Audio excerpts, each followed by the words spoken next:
I call the August recess all play and no work. And unfortunately, the Senate and the House won't be back till the first week in September, and our national security has not gone on vacation. And unfortunately, the majority leader is correct. The process has deteriorated and broken down over the years. And as you've said on your program often, the world is more dangerous and unstable than the peak of the Cold War. And we need these senior people in the key national security jobs on the job and not sitting in confirmation purgatory in the U.S. Senate where they are today. The administration, the president has nominated 55 of the 65 presidentially appointed Senate confirmed individuals that run DOD, a record for this point in any administration, and yet only 15 of them have been confirmed by the Senate. We left 14 pending on the Senate executive calendar that should have been confirmed by unanimous consent and voice vote. There's another 24 in the Armed Services Committee awaiting processing in the DOE nuclear complex that runs our nuclear weapons surety and safety and provides the warheads that we need for strategic nuclear deterrence. 4 of the 5 are pending in the Senate, and yet Brandon Williams, who's going to run the Nuclear Security Administration, has been pending since January 20th, and very capable, very experienced individual. And so we are really, it is broken. I think that the majority leader, unfortunately, is absolutely correct. It is broken.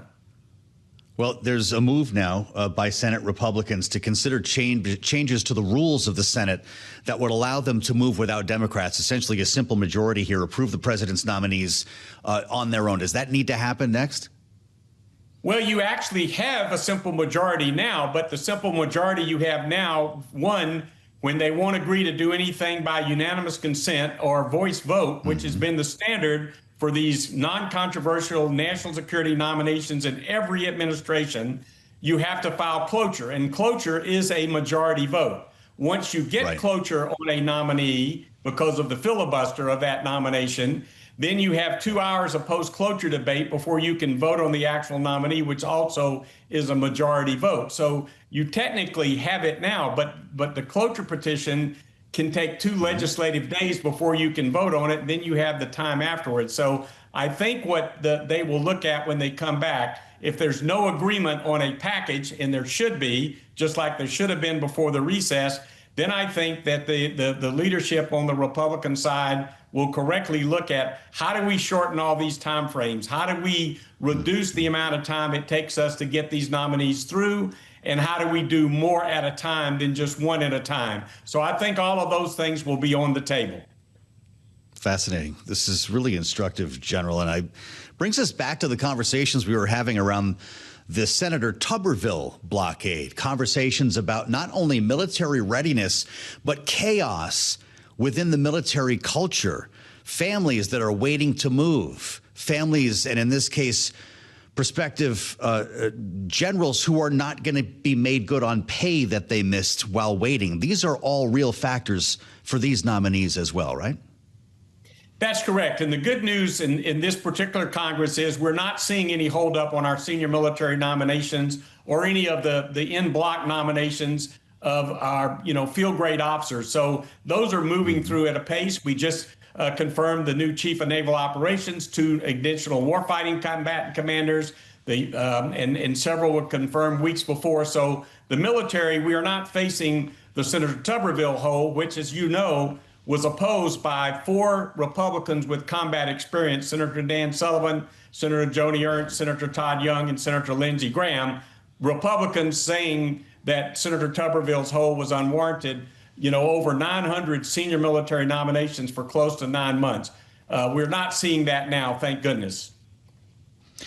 This is good to know. I want to ask you about a couple of other things happening at the Pentagon right now. And we had a really interesting conversation yesterday with the U.S. ambassador to NATO about a pretty important announcement when it comes to providing U.S.-made weapons to Ukraine. In this case, though, as the president had announced a couple of weeks ago, NATO allies will be buying the weapons and transferring them to Ukraine, as opposed to going to Congress, coming up with a weapons package and putting it overseas to our allies in Kyiv. We talked to Matthew Whitaker about this, the NATO ambassador. General, here's what he said. We want to make sure that the United States is never at a strategic disadvantage or puts ourselves in a vulnerable position. And so what we're providing is what would be considered excess in addition to what we need to defend ourselves strategically. But at the same time, we're still manufacturing. We see the need in Ukraine. We then, the people at the Pentagon, especially the generals that manage a lot of these important programs, looked and determined what we could sell to our NATO allies, and then they could provide them to Ukraine. Do you like this idea, this plan, General, and do you worry about eliminating some of our own stocks?